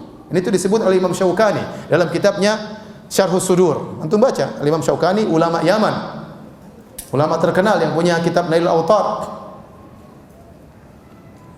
Dia menulis tentang masalah ini. Kata dia, bagaimana kalau kuburan ditinggikan, dikasih selimut, tuliskan macam-macam, dikasih lampu, dikasih dupa-dupa, orang datang ngantri, kuburan wali, kadang-kadang fotonya dipajang. Wah, gimana? Begitu masuk, kayak ada suatu aura kesyirikan. Nah, iya benar. Orang terjebak dengan seperti itu, itulah kesyirikan. Tiba-tiba terbit dalam hatinya, ini bisa beri manfaat, bisa beri mudarat. Terkadang dia lebih khusyuk di kuburan daripada di masjid. Ya akhi, sunnahnya kita ke kuburan mendoakan penghuni kubur, bukan minta doa sama dia, bukan berdoa kepada dia. Dia sudah meninggal dunia. Anda ke sana, doakan dia. Bukan malah sebaliknya, Anda yang masih hidup minta tolong kepada yang sudah mati. Kenapa bisa dibolak-balik seperti ini? Dan sebagian dai benar-benar memperjuangkan ini. Maka saya sempat bantah-bantah dengan sebagian mereka. Ingin menjelaskan bahwa justru ini ibadah. Minta kepada penghuni kubur itu ibadah. Ya akhi, ini bukan ibadah, ini syirik. Ente dai menuju neraka jahanam. Mengerikan. Ini bukan katanya-katanya, saya sampai debat dengan orang-orang seperti ini. Oleh karena para hadirin Subhanahu wa taala, Nabi melarang seluruh yang berkaitan kuburan untuk pengagungan kuburan. Tidak boleh ditinggikan, tidak boleh dikasih semen, tidak boleh diberi lampu, ya. Tidak boleh solat ke arah kuburan, enggak boleh. Semuanya enggak boleh. Dalam rangka untuk menutup segala celah-celah yang bisa menjerumuskan orang dalam kesyirikan. Dan akhirnya sebagian orang terjerumus dalam kesyirikan. Dan kelompok yang terkenal mengagungkan penghuni kubur itu Syiah sebenarnya. Orang-orang Syiah. Kemudian diadopsi oleh sebagian kaum muslimin, cara-cara mereka. Cara-cara mereka. Sebenarnya itu Syiah. Bagaimana mereka mengagungkan kuburan Husain. Mereka merangkak-rangkak menuju kuburan Husain. Mereka minta-minta kepada Husain, diikuti oleh sebagian kaum muslimin. Baik, ini contoh syirik-syirik akbar. Yang saya bicarakan semuanya tadi syirik apa? Syirik akbar. Barang siapa yang melakukannya keluar dari Islam. Barang siapa yang melakukannya meninggal dunia tanpa ada uzur, kekal dalam neraka jahanam selama-lamanya. Tidak kalah berbahaya adalah syirik-syirik kecil. Syirik-syirik kecil juga sangat berbahaya. Sudah kita ingatkan tadi, dinamakan syirik kecil bukan karena dia dosa kecil, tapi dia dinamakan syirik kecil hanya untuk membedakan bahwasanya syirik ini kalau dilakukan oleh seorang masih muslim, ya, dan tidak kekal di neraka jahanam, tapi dia diancam dengan neraka. Di antara syirik-syirik kecil yang harus kita hindari para hadirin hadirat yang dirahmati Allah Subhanahu wa taala, ini selalu kita perjuangkan sampai kita meninggal dunia. Karena barang siapa yang bebas dari kesyirikan, dia akan dapat ampunan dari Allah Subhanahu wa taala. Apa kata Allah dalam hadis qudsi? Ya bani Adam, law ataitani bi qurabil ardi khataya, thumma laqitani la tusyriku bi syai'a, la ataituka bi qurabiha maghfirah. Wahai anak Adam, kalau kau datang bertemu denganku dengan membawa dosa sebesar gunung, sebesar bumi ini. Allah mengatakan bukan sebesar gunung, bukan sebanyak buih di lautan, tidak. Sebesar bumi ini, berat sekali. Ente pikul dosa sebesar bumi, mampu? Tidak kuat. Ente pikul dosa sebesar gunung, ente enggak kuat. Ini dosa seberat bumi ini. Tsumma laqitani, kemudian kau bertemu denganku bawa dosa sebanyak itu, la tusyriku bi syai'a, ternyata kau tidak berbuat syirik sama sekali kepadaku. La ataituka bi qurabiha maghfirah, maka aku akan datangkan ampunan juga sebesar bumi untukmu. Syaratnya apa? Tidak boleh berbuat syirik sama sekali. Syaratnya berat. Berarti ente tidak boleh syirik kecil, ente enggak boleh riya, ente enggak boleh ujub. Itu syirik kecil. Seorang berjuang untuk melawan riya, untuk melawan ujub, berjuang. Dalam hadis yang lain kata Nabi sallallahu alaihi wasallam kepada Mu'adz bin Jabal, "Wa haqqul ibad 'ala Allah alla yu'adziba ma la yusyriku bihi syai'a." Dan hak hamba terhadap Allah, Allah tidak akan mengadab orang yang tidak berbuat syirik sama sekali. Semakin orang ikhlas, semakin mendapatkan syafaat dari Nabi sallallahu alaihi wasallam. Kata Nabi sallallahu alaihi wasallam, "Wa inni ikhtaba'tu da'wati syafa'atan li ummati, wa hiya na'ilatun insyaallah man mata min ummati la yusyriku billahi syai'a." Sungguhnya saya punya doa yang pasti dikabulkan. Saya simpan sebagai syafaat bagi umatku yang meninggal dari umatku dan tidak berbuat syirik sama sekali, pasti dapat syafaatku. Waktu Nabi ditanya, "Man as'adun nasi bi syafa'atika yaumal qiyamah?" Wahai Rasulullah, siapa orang yang paling bahagia mendapatkan syafaat Anda pada hari kiamat? Kata Nabi, "Man qala la ilaha illallah khalisan min qalbihi." Seorang mengucapkan la ilaha illallah dia ikhlas karena Allah. Jadi seorang semakin ikhlas, semakin tidak ingin dipuji, semakin tidak ingin disanjung, semakin tidak men-share amal solehnya, semakin tidak menceritakan amal solehnya, dia semakin ikhlas dan semakin meraih syafaat banyak dari Nabi sallallahu alaihi wasallam. Di antara syirik-syirik kecil yang harus kita jauhi yang pertama adalah riya. Ini penyakit yang sangat berbahaya. Penyakit yang bukan menyerang orang-orang penjahat, orang-orang pendosa, tapi justru menyerang orang-orang yang saleh. Kalau peminum khamar, apa yang mau dia riakan? Saya minum khamar kemarin. Mau riak khamar. Tapi justru ini penyakit yang mengenai orang-orang rajin sholat, rajin sedekah, rajin ceramah, panitia pengajian. Nah itu yang kena riak biasanya. Sudah modal sedikit riak terus. Ini yang umroh, yang haji, yang bisa memamerkan amal soleh mereka. Bahkan sebagian orang bangga ketemu dengan saya. Assalamualaikum, salam. Saya Pak Firanda. Saya Fulan. Istri saya 4 loh. Wish. Jangan ria dengan istri 4. Sembunyikan aja amalan Anda. Kadang orang ria dengan istrinya 4, dia cerita sana sini bangga.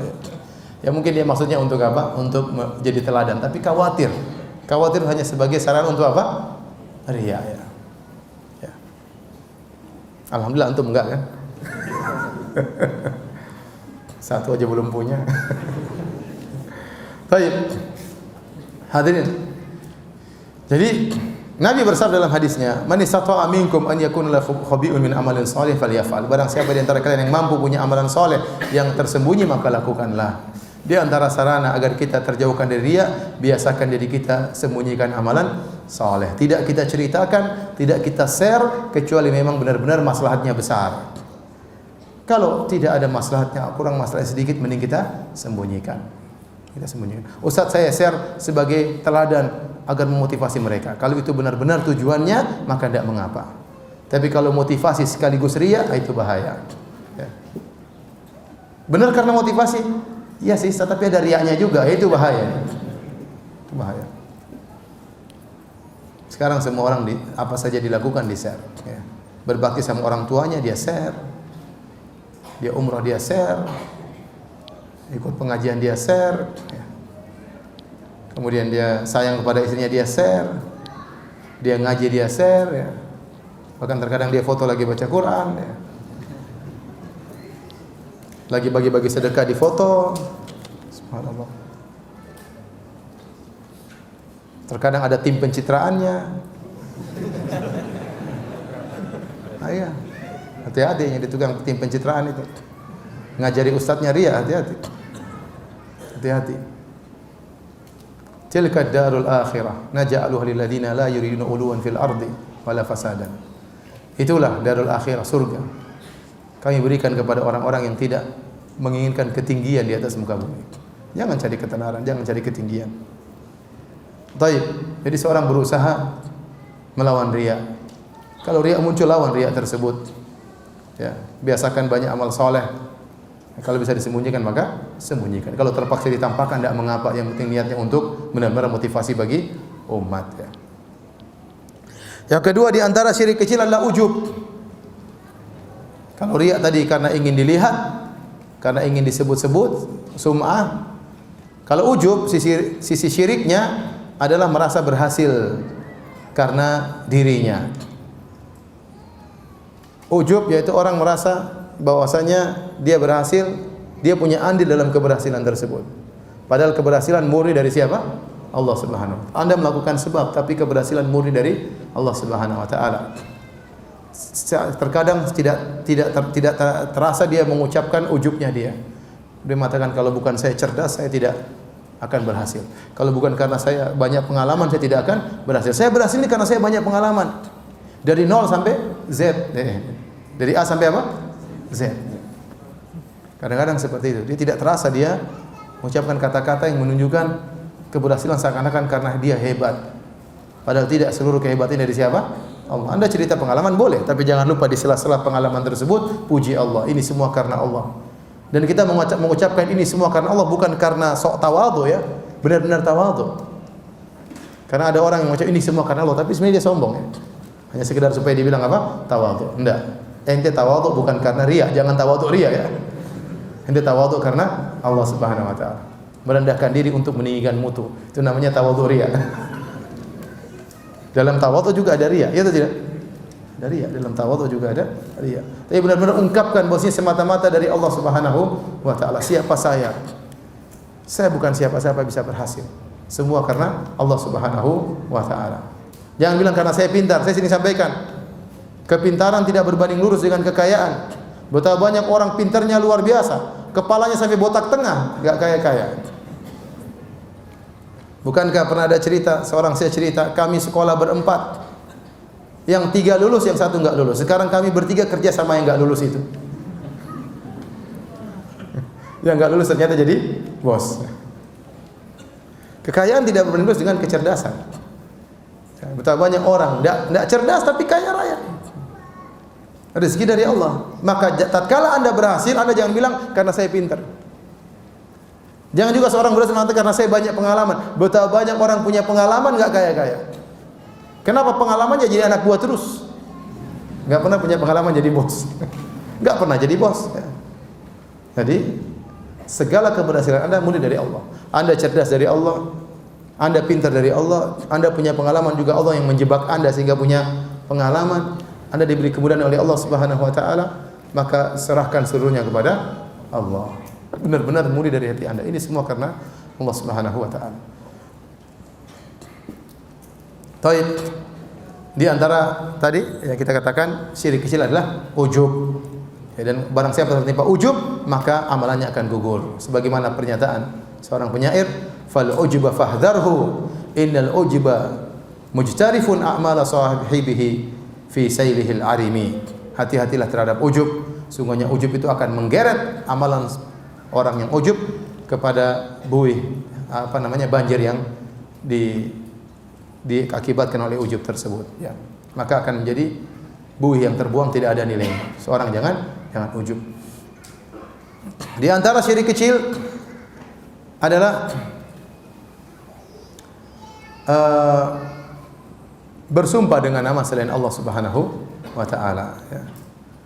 Man halafa bi ghairillah faqad asyrak. Kata Nabi, barang saya bersumpah dengan nama selain Allah, maka dia telah berbuat kesyirikan. Tidak boleh seorang mengatakan, ya, demi Allah dan demi Muhammad, enggak boleh. Ini sering saya pernah dengar langsung juga orang begitu.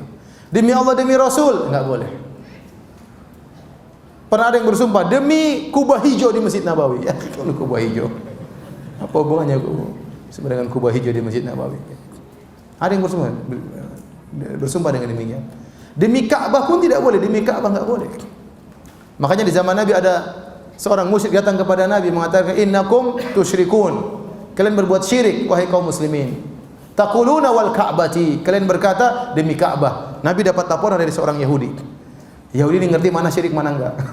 Maka Nabi SAW kasih tahu para sahabat, kalian jangan bersumpah dengan wal Ka'bati, demi Ka'bah. Diganti dengan wa rabbil Ka'bah, demi Rabbnya Ka'bah, demi yang punya apa? Ka'bah. Dengan demi Ka'bah enggak boleh. Kata Nabi SAW, la tahlifu bil amanah, jangan kalian bersumpah dengan amanah, demi amanat, enggak boleh. Amanat agung, tapi tidak boleh dijadikan apa? Sumpah. Adapun Allah bersumpah dengan makhluknya, terserah Allah. Allah bersumpah dengan masa, demi masa, wal asr.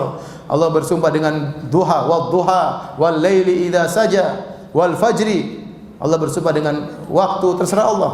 Wal baladil wa hadzal baladil amin, demi kota Mekah yang aman, terserah Allah. Allah bersumpah. La amruka, demi umurmu wahai Muhammad, terserah Allah. Tapi kalau seorang bersumpah dengan selain Allah, seakan-akan dia mengagungkan selain Allah tersebut disandingkan dengan Allah Subhanahu wa taala. Ini tidak boleh.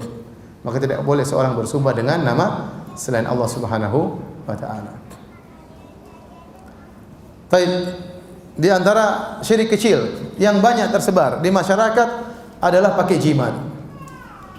Jimat ini sangat banyak, ya. Saya pernah ceramah di suatu tempat tentang jimat. Orang-orang kampung yang hadir. Saya ceramah, ya. Langsung dia lepas jimat di depan saya. Takut tertuduh.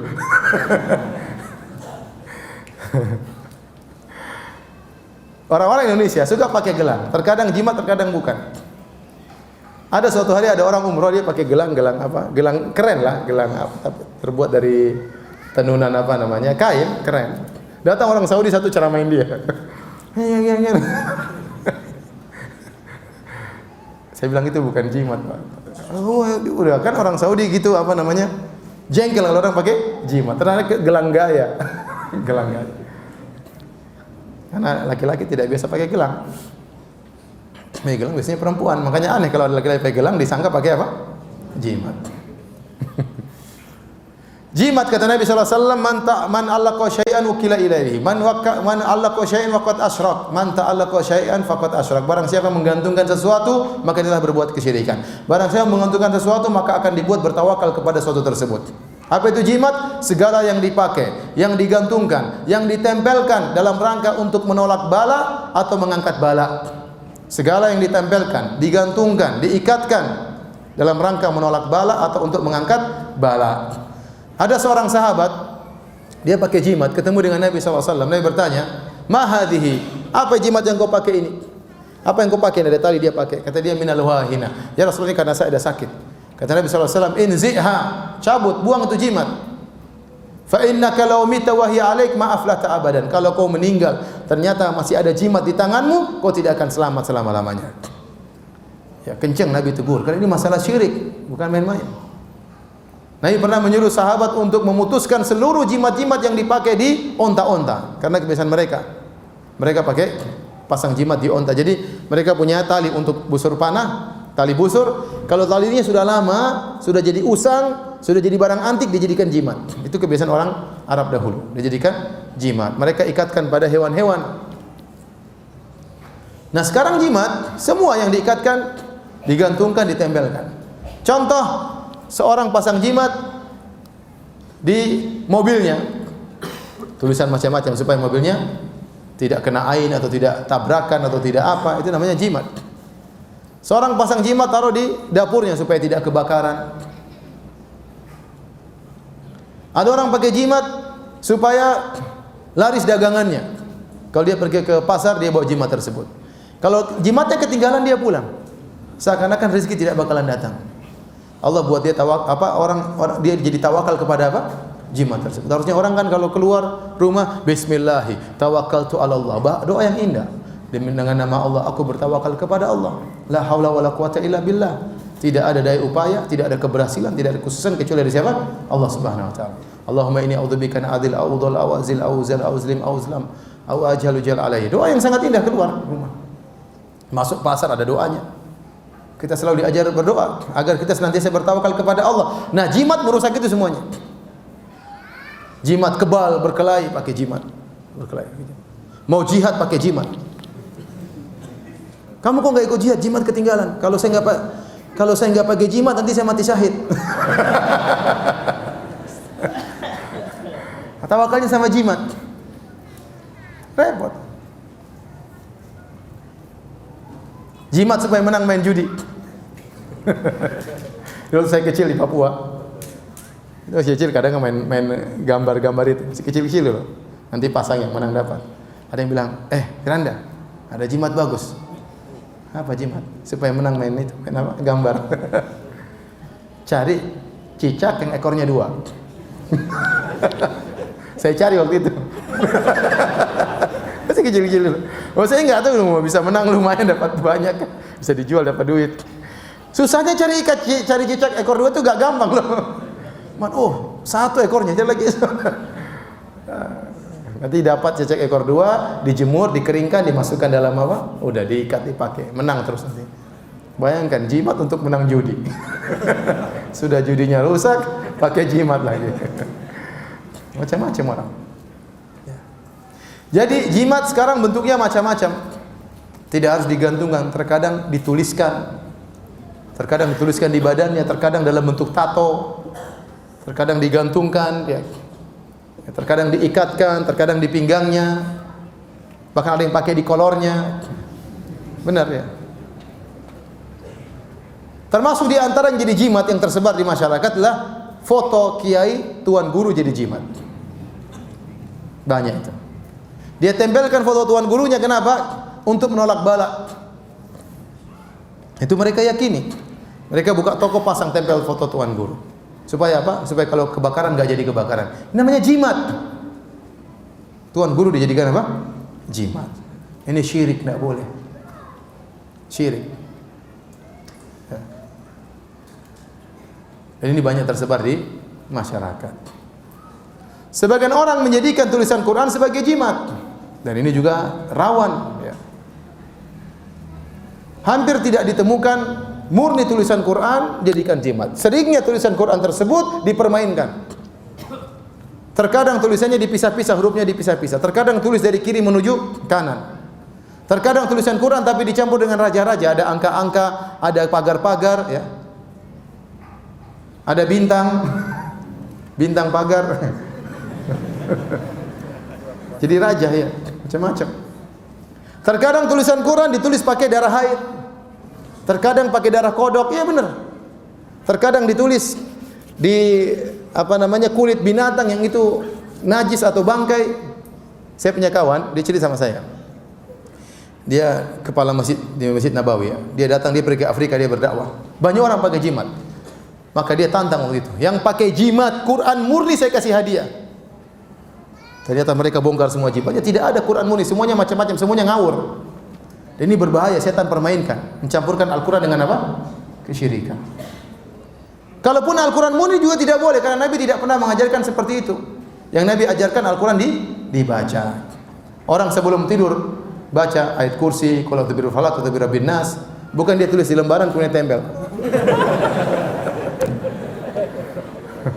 Gak usah baca, capek baca bola-balik, udah tempel aja selesai.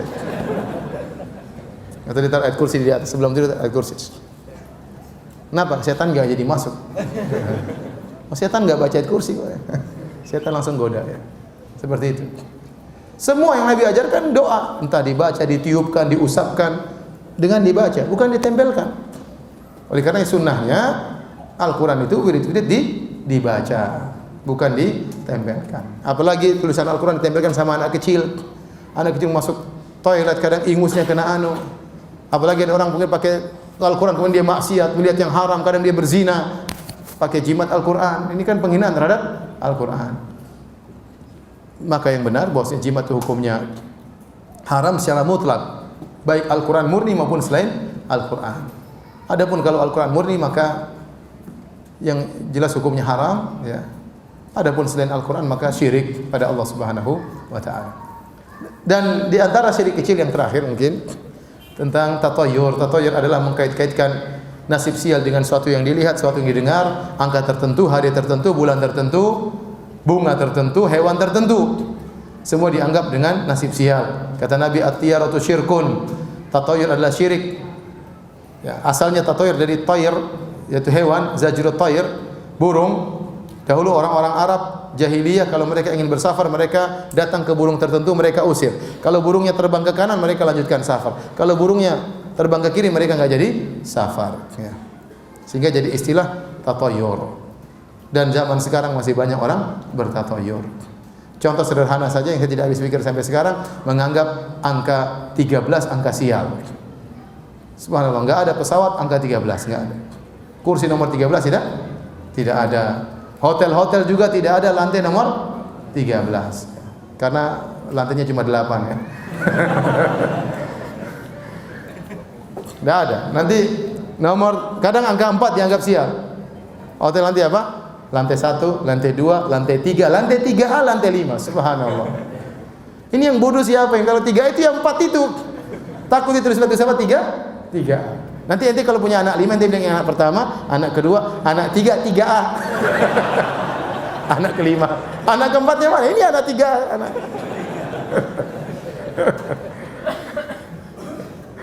Ada kawan saya kemarin, saya bilang, Mas ini anak keberapa? Aduh Ustaz, belum saya nomorin anak saya.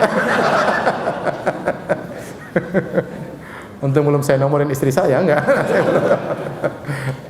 Jadi dari mana? Kau bisa logika 4 itu sial dari mana? Subhanallah.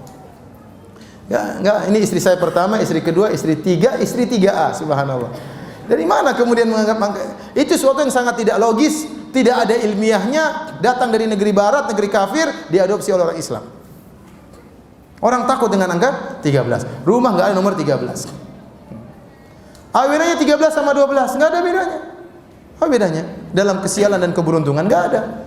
13 sama 12, 11 12. Aneh, tapi demikian orang takut dengan angka 13 ya. Bolehkah seorang punya anak sampai 13? Boleh. Jangan bilang anak 12A. Anak 13 anak sial, enggak benar. Tapi itulah tersebar di masyarakat. Makanya waktu saya kemarin pas di Mekah, kebetulan kita tinggal di hotel, ada lantai 13, saya foto. Nih, di Saudi ada lantai nomor apa? 13. Pesawat ada kursi nomor 13. Apa hubungannya 13 dengan kesialan? Sangat tidak logis. Tapi orang percaya itu adalah pembawa sial. Demikian juga meyakini bulan tertentu hari itu hari sial. Saya pergi ke suatu daerah di bulan Syura bulan Muharram. Di kampung tersebut mereka meyakini kalau nikah bulan Muharram itu sial. Makanya ikhwan-ikhwan yang sudah ngaji kalau mau nikah, mau sewa tempat aula pernikahan, mereka sewanya bulan Muharram aja karena murah. Karena enggak ada yang sewa. Semuanya menganggap itu apa? Bulan sial. Subhanallah. Sial bagi mereka, untung bagi ikhwan-ikhwan. Ajib, apa hubungannya bulan sial? Sampai di antara mereka ada yang mengatakan salat Rabu Wekasan, Rabu pertama di bulan apa itu sial, maka mereka mengadakan salat untuk menolak kesialan. Ini salat bid'ah dibangun di atas kesyirikan. Menganggap hari tersebut hari sial ditolak dengan bid'ah. Syirik ditolak dengan apa? Bid'ah. Enggak benar. Sebagian orang, saya pernah pergi satu daerah juga, mereka selalu wiridan hari Selasa. Kenapa? Kata mereka hari Selasa hari sial. Kenapa? Nenek moyang mereka pernah terkena wabah atau apa hari Selasa. Ya, itu kebetulan hari Selasa. Jangan salahkan Selasa-Selasa yang lainnya. Itu kebetulan hari Selasa, tidak ada hubungannya sial dengan hari Selasa. Saya pernah ketemu orang lagi tidak mau kerja hari pertama hari Sabtu. Waktu saya di Madinah ada perempuan pembantu minta carikan kerja. Saya telepon kawan saya. Ya akhi, ada orang, bantulah dia minta cari kerja. Ya udah, besok suruh kerja di tempat saya hari Sabtu. Saya bilang, "Mbak, besok mulai kerja, Mbak ya." "Aduh, besok enggak bisa, Ustaz." "Kenapa hari Sabtu?" "Kenapa hari Sabtu?" "Guru saya larang kalau hari kerja pertama hari Sabtu." Kayak Yahudi aja enggak mau kerja hari Sabtu. Makanya jadi pembantu terus seperti itu. Jadi orang yang paling susah itu orang suka tato ya hidupnya susah. Begini enggak boleh, gitu enggak boleh. Gini pamali, gitu pamali. Kemarin di Palu juga begitu. Di Palu kalau orang-orang datang, ini tersebar sudah. Kalau ente datang sudah dihidangkan makan, ente enggak makan, mereka bakalan sial.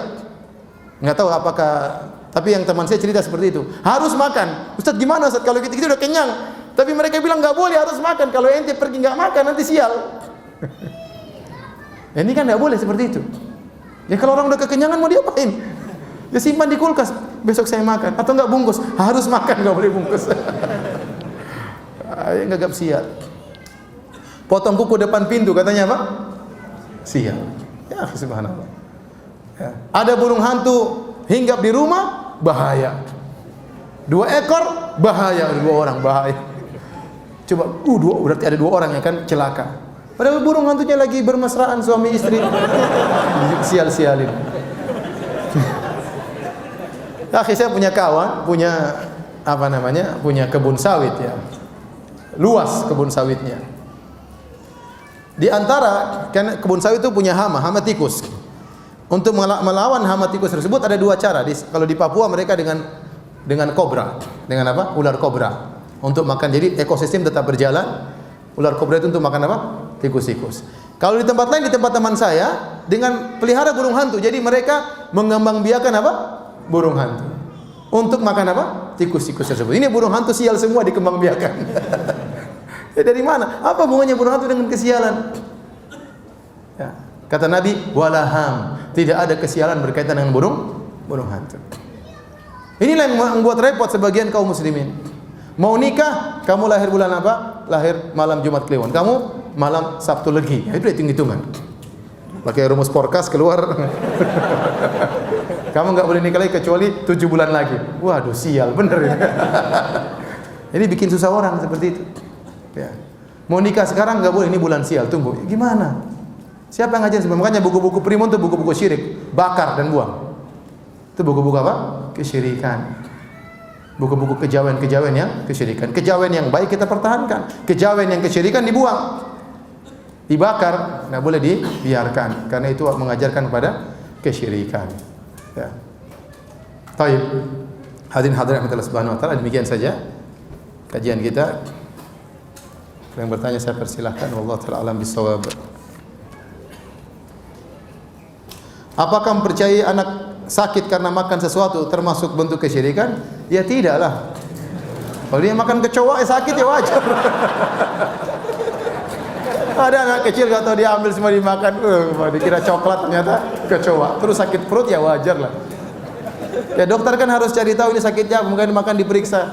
Ya benar ya, salah makan bisa bikin apa? Sakit. Jangankan anak kecil, kita besar salah makan bisa jadi sakit. Apa yang harus saya lakukan ketika kita mendapatkan makanan hasil dari kesyirikan? Maksudnya dari kesyirikan maksudnya gimana? Apakah saya harus buang atau saya kasih ke orang lain? Kalau maksudnya ini orang praktek dukun kasih makan kita, hendaknya kita buang. Tidak usah kita makan. Abu Bakar radhiyallahu anhu pernah dikasih makan sama budaknya yang kerja. Budaknya bilang, itu dulu saya hasil pura-pura jadi dukun. Abu Bakar muntah. Ya, dia halal tapi dibentuk warok, kita hendaknya kita muntahin, kita buang. Tetapi kalau maksudnya ada makanan ditaruh di kuburan, sajen, ente lapar ente makan, boleh. Sifatnya oleh para ulama boleh, selama itu bukan hewan. Kalau hewan berarti disembelih atas nama selain Allah Subhanahu wa taala atau untuk selain Allah. Tapi kalau ada taruh makanan di kuburan, ada buah-buahan, ada tempe, tahu, sambal, udah dia pergi ente ambil aja makan. Cuma saya khawatir kalau dia pulang, Masya Allah, habis. Ternyata mbah suka sama tempe. Itu yang saya khawatirkan. Tapi kalau dia nggak balik, ambil aja. Karena itu buang-buang makanan. Daripada mubazir, kita boleh apa? Makan. Jangan lupa bilang apa? Bismillah. Difatwakan oleh sebagian ulama. Ada masalah. Karena orang sudah membuang sesuatu, boleh kita ambil. Nggak ada masalah. Ya. Ya. Kemarin ada kawan saya kita pergi ke Bangka, saya sama kawan, kata dia, Ustaz, dulu saya sama kawan sering ngambilin buah-buahan yang ditaruh di kelenteng-kelenteng. Daripada Tuhan yang makan, mending kita yang makan. Saya ngambil, Ustaz. Gimana hukumnya? Yang penting jangan ketahuan. Nggak boleh lah, janganlah. Secara hukum tidak boleh, tapi secara syar'i sebenarnya apa? Boleh, karena dia sudah dibuang-buang buah-buahan ciptaan Allah, dibuang-buang gitu, nggak ada faedahnya, mending kita makan.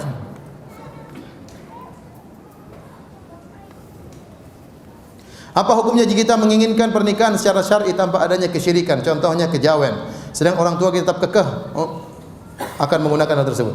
Kalau adat istiadat tersebut tidak berkaitan kesyirikan, nggak ada masalah. Ada pernikahan itu ada nilai adat istiadat yang nggak ada masalah.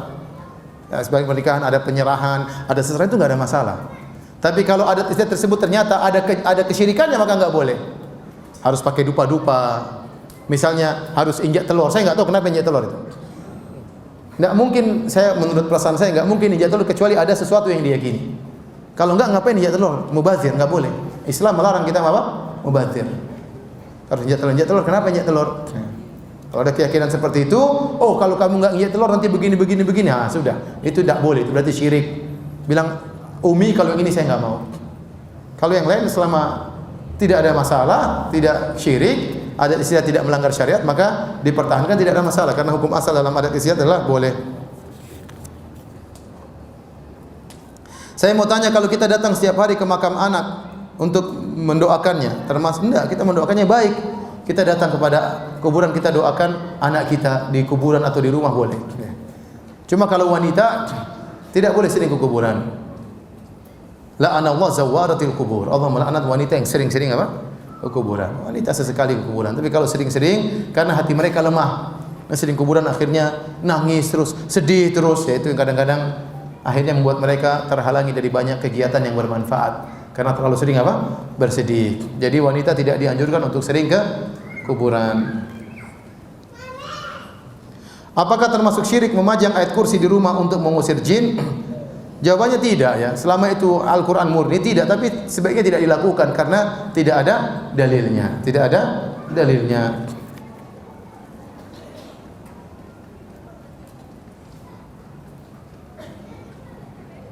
Kalau kita meyakini, kalau kita kejatuhan cicak, itu pertanda sial. Ya ini syirik. Tapi Ustaz, hampir kebanyakan kalau kita kejatuhan cicak pasti ada keburukan. Jangan jangan kaitkan dengan itu. Dulu orang kalau kena kotoran burung merpati katanya sial. Itu enggak benar. Saya berapa kali di Madinah, cerit. Saya jalan aja enggak ada masalah.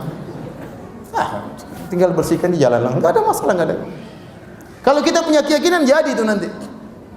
Enggak usah yakini. Ada yang protes, wahai cicak, wahai merpati, bumi ini luas. Kenapa kepala saya ngintip? Bukan, ente lewat burung merpatinya enggak tahu, dia tinggal cret selesai. Ini enggak boleh. Jadi kejatuhan cicak merasa sial itu enggak boleh, enggak benar. Kalau ada timbul perasaan itu lawan. Kapan kita terikat dalam dada kita, sial inilah kesyirikan, harus kita lawan. Kalau itu sudah kebiasaan kita harus apa? Lawan.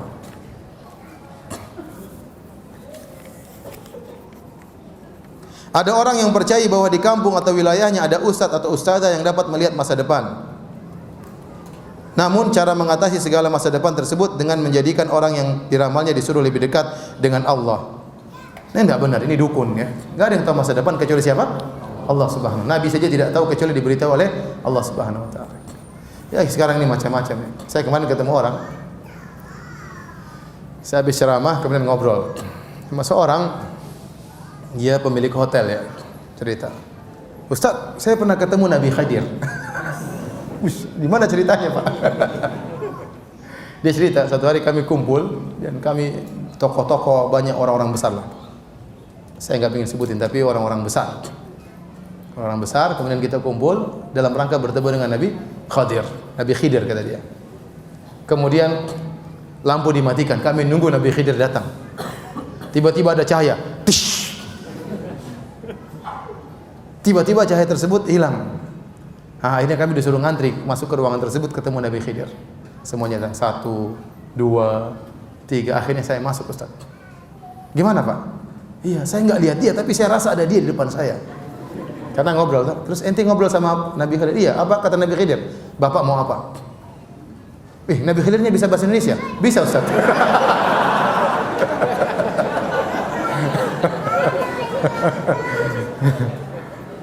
Kenapa ada yang minta jabatan, ada yang minta naik pangkat, ada yang minta inilah macam-macam, subhanallah. Ngajari kesyirikan, minta gitu sama manusia. Minta punya anak, itu kan nggak mampu kecuali Allah Subhanahu wa taala. Ngapain minta itu? Ini syirik. Ketemu Nabi apa? Nabi Khidir. Ngapain Nabi Khidir ketemu ente? Di zaman Nabi Khidir tidak ketemu Nabi, tidak ketemu Abu Bakar, tidak ketemu Utsman, tidak ketemu Ali, tidak ketemu Imam Syafi'i, tidak ketemu Imam Ahmad, ketemu ente ngapain? Subhanallah, macam-macam aja orang. Belum ada yang ketemu belum ada yang ngaku ketemu Dajjal, belum ada.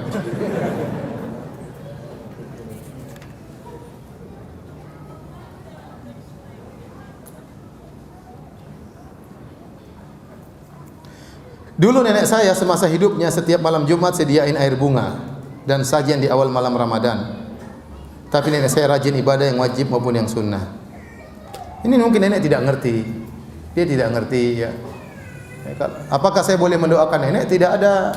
Kita tidak lihat dia melakukan suatu suatu ibadah tertentu. Enggak tahu kenapa dia mungkin menganggap air bunga di awal Ramadan itu keindahan atau apa ya. Kalau ada nilai ibadah itu yang jadi bahaya. Ya, kalau nilai ibadah ternyata dia doa-doa kepada jin itu jadi masalah. Tapi kalau zahir pertanyaan tidak ada hal tersebut. Doain aja nenek. Semoga Allah mengampuni karena banyak dulu orang tidak ngerti. Sekarang ilmu tersebar. Dulu orang melakukan kesyirikan enggak ngerti. Dia tidak tahu kalau syirik gimana. Dia pergi ke orang pintar, pergi kiai malah disuruh syirik. Dia enggak ngerti. Gimana kemudian kita mengatakan dia di neraka? Dia enggak ngerti. Bahkan ditunjukkan oleh Pak Kiai, mau tanya siapa lagi? Tanya kiai ternyata diajarin apa? Syirik. Jadi orang-orang dulu banyak tidak ngerti, kita doakan semoga Allah mengampuni dosa-dosa mereka.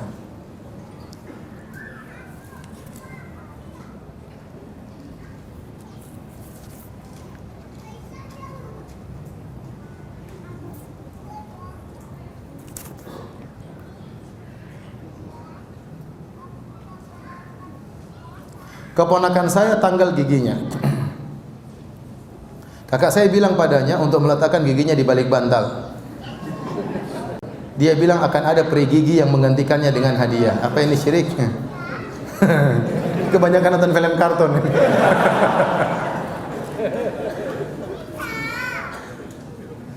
Ada peri gigi yang menggantikannya dengan hadiah. Udah tanggalan aja 5, masukin 5 hadiah. Enggak benar. Peri dewa apa? Peri maksudnya apa? Dewa kali. Ya ini syirik, ya enggak boleh, ini syirik. Ini syirik. Sebagian orang meyakini pakai sajian-sajian ya. Ada orang meninggal, terus setiap malam sekian dia hidangkan apa? Nasi sama soto sama apa? Kok begini? Bapakmu dulu suka ini. Loh kenapa disediakan? Ruhnya mungkin datang. Itu nggak boleh seperti itu. Itu nggak boleh. Ini khurafat apa? Khurafat.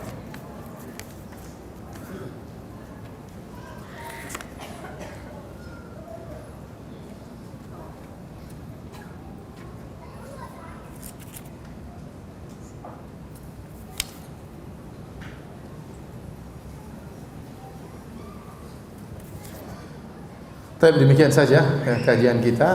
Kurang lebih saya mohon maaf ya. Yang benar dari Allah Subhanahu wa taala, saya pribadi saya sendiri. Semoga Allah mengampuni dosa-dosa kita. Subhanallahi bihamdik, asyhadu an la ilaha illa anta, astaghfiruka wa atubu ilaik. Assalamualaikum warahmatullahi wabarakatuh. Jazakumullah khairan, barakallahu fikum. Video ini dibuat atas partisipasi dari donasi Anda. Semoga menjadi amal jariah bagi Anda semuanya.